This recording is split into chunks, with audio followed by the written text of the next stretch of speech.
थेट संतोष देशमुख प्रकरणातली। केज तालुक्यातील मस्साजोग गावचे सरपंच संतोष देशमुख यांच्या हत्या प्रकरणावरून नागपुरातील हिवाळी अधिवेशन आता चांगलंच गाजू लागलंय।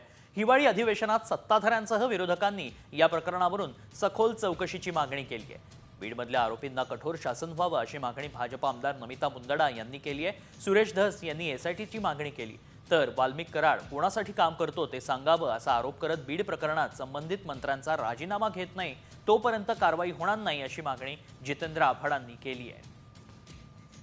बीडमध्ये जे अशा घटना होत आहेत ह्याच्यामुळे भीतीचं अत्यंत मोठं वातावरण माझ्या मतदारसंघामध्ये अख्ख्या जिल्ह्यामध्ये झालेलं आहे। अध्यक्ष महोदय, पोलिसांवर व लोकप्रतिनिधीवर आता विश्वास असा राहिलेला नाही अशी घटना, अशी परिस्थिती माझ्या मतदारसंघात आहे। अध्यक्ष महोदय, लोकांना असे वाटते की पोलिसचा कंट्रोल नाही आणि पोलिसांची धाक राहिली नाही, म्हणजे अक्षरशः पोलिसांचं फिअर, हे बीड पोलीस ह्याचं फिअर माझ्या मतदारसंघात राहिलेलं नाही। त्याने केलं काय होतं, फक्त दलित समाजाच्या वॉचमॅनला मारू नका एवढंच जर म्हणलं असेल, एवढाच दोष असेल त्याच्यावरती हे झालं असेल। अध्यक्ष महोदय, माझी विनंती आहे, बीड जिल्ह्यामध्ये हे जे चाललेलं आहे ना, याचं कार्यक्षेत्र वाढत चाललंय।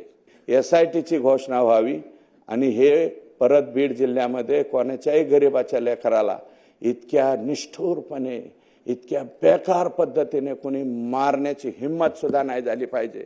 4-4 जण उड्या मारून गुडघे त्याच्या बरगड्यांवर मारत होते, सब त्याच्या बरगड्या तुटल्यात आणि छातीत गेल्या, पूर्ण हृदयात गेलेत।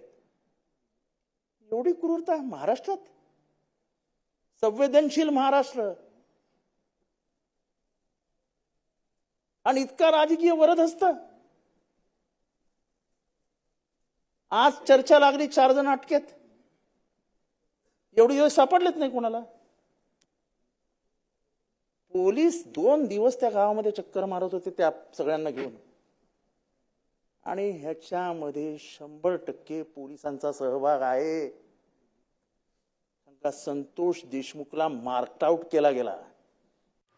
सरपंच संतोष देशमुख हत्या प्रकरणात आता एक मोठी अपडेट मात्र समोर येते। देशमुख यांच्या हत्या प्रकरणातील चौथा आरोपी विष्णू चाटेला अटक करण्यात आली आहे। हत्याकांडाचा तो मास्टरमाइंड असल्याचा पोलिसांना संशय। बीड परिसरातून त्याला अटक करण्यात आली आहे। खंडणी आणि हत्या प्रकरणी त्याला अटक करण्यात आली। सरपंच संतोष देशमुखांची अपहरण करून हत्या करण्यात आली होती।